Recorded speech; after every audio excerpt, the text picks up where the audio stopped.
I quit my six-figure finance job to run my own business, and here's how I did it.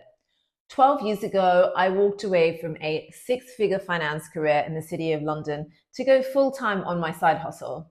Today, I earn a lot less money, but I've never been happier.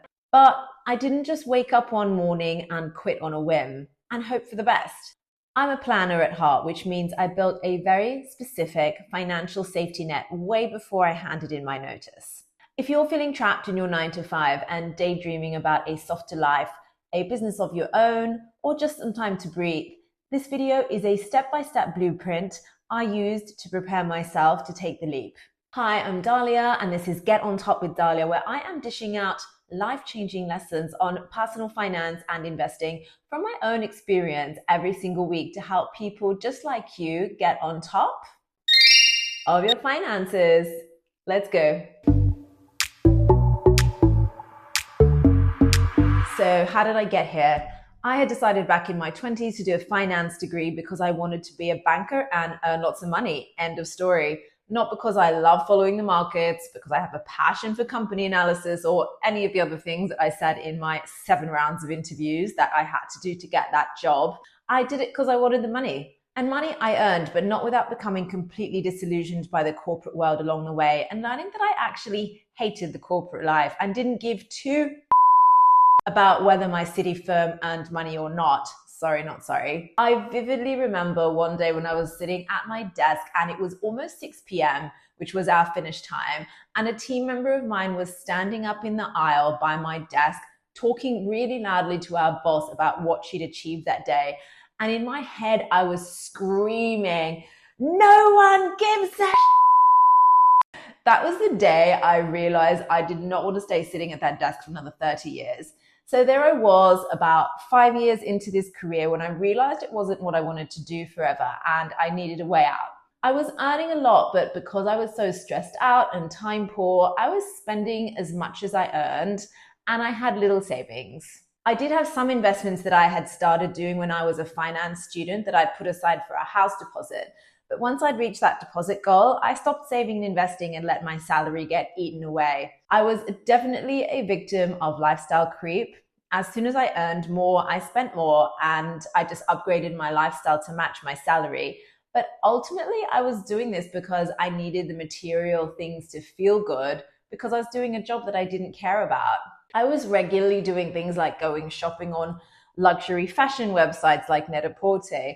I spent hours every week browsing fashion and luxury goods and spent thousands a month on there on things like Gucci bags and Jimmy Choo heels.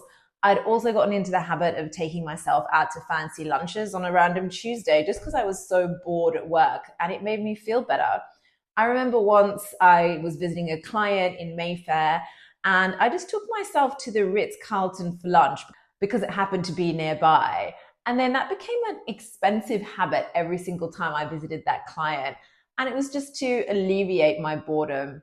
So I decided that I wanted to leave that job. But when I did that, there were a couple of things I told myself. Number one, that I would give myself 1 year out of the corporate world to try and make my side hustle into a full-time income. And that if I didn't, I'd start applying for finance jobs again in a year and write off that year on my CV as a sabbatical. I did already have a side hustle that I was working on in my evenings and weekends, but it wasn't earning me enough money to live off just yet. It was just a bit of extra pocket money at the time. Number two, I told myself that before I left, I would make sure I was as set up financially as possible so that I give myself the best possible chance at succeeding.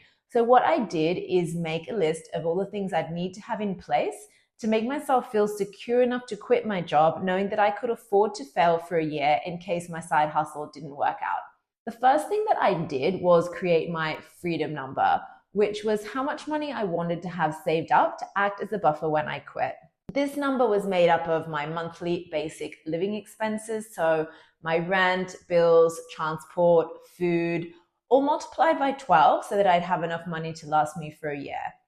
I didn't include the cost of things like going out for dinners and holidays because I decided that I'd let my side hustle earnings dictate how many nice extras that I would let myself buy. So once I worked out my essential monthly expenses and figured out my annual essential expenses, that figure became the number that I worked towards putting aside before I allowed myself to quit. A standard 3-month emergency fund just isn't going to cut it when you are intentionally quitting and starting something new. You really need a runway. This is to give you time to try out different income streams, maybe fail a few times, before you hit the sweet spot of how you can actually sustainably earn a livable income from your new business or side hustle. Having an actual numeric goal to work towards was the best motivation for me to save, because that number meant freedom from this corporate job that I didn't want to do anymore. Once I had that freedom number, I knew how much I had to put aside from my salary every month. I also planned around my bonuses. If you work in finance, this is very common to have an annual bonus. So I knew roughly how much my next 2 bonuses would be, and I worked these into my plan. In order to save towards that freedom number, I took a very good look at what non-essentials I was spending the most money on every month. And to be very honest with you, it was shopping and holidays mostly. I was wasting thousands on these every single month, and it was mostly because I was just bored and stressed at work, and these things made me feel good. Once I had this realization that buying all these nice things was actually holding me back from what I truly wanted in life, which was freedom of my time, this all clicked into place for me, and I just simply stopped clothes shopping full stop. That might sound drastic, but if you look at how many clothes you have in your wardrobe that you never wear, you'll realize how true this actually is. If you feel like you can't stop shopping, I want you to set yourself this challenge that a friend of mine actually did, which was not to wear the same outfit twice for an entire month. This might seem impossible, but what this challenge actually does is to get you to use all of the clothes in your wardrobe, as well as get creative and look for new and different ideas of how to wear what you already have. I also started cutting unnecessary expenses. These are going to be different for everyone, but the best way to work this out for yourself is to download 3 months of bank statements and go through these to see what your real spending habits are. Then you can make small changes. If any of you have read the book Atomic Habits by James Clear, you'll know that even small changes that might seem inconsequential to your life on the day that you do them add up to huge gains over time. Changing habits is about those small 1% gains that add up to huge changes if done consistently. For me, I was in a bad habit of buying all my food for the workday when I actually got to work. From my breakfast latte and toasty on the way into the office to lunch and then afternoon snacks, because I was so time poor, quite often a takeaway for dinner as well. This habit was costing me hundreds a week, and as soon as I identified that and changed the habit of meal prepping 80% of my meals at home, I was able to save all that money, which ended up being thousands and thousands over my 2-year countdown to quitting my job.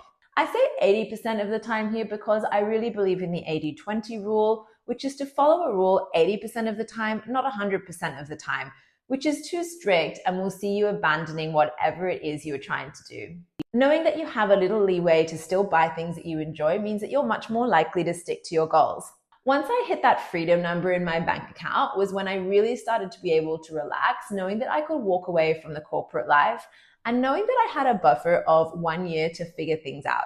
The other big milestone I wanted to achieve before quitting my job was to have bought my first property. I come from the generation that still believes in buying property as an investment, which I only semi-agree with now because I've done the maths on buying versus renting, which you can see in this video on my channel. But this was also something I wanted to do because I wasn't sure what my income would be once I quit.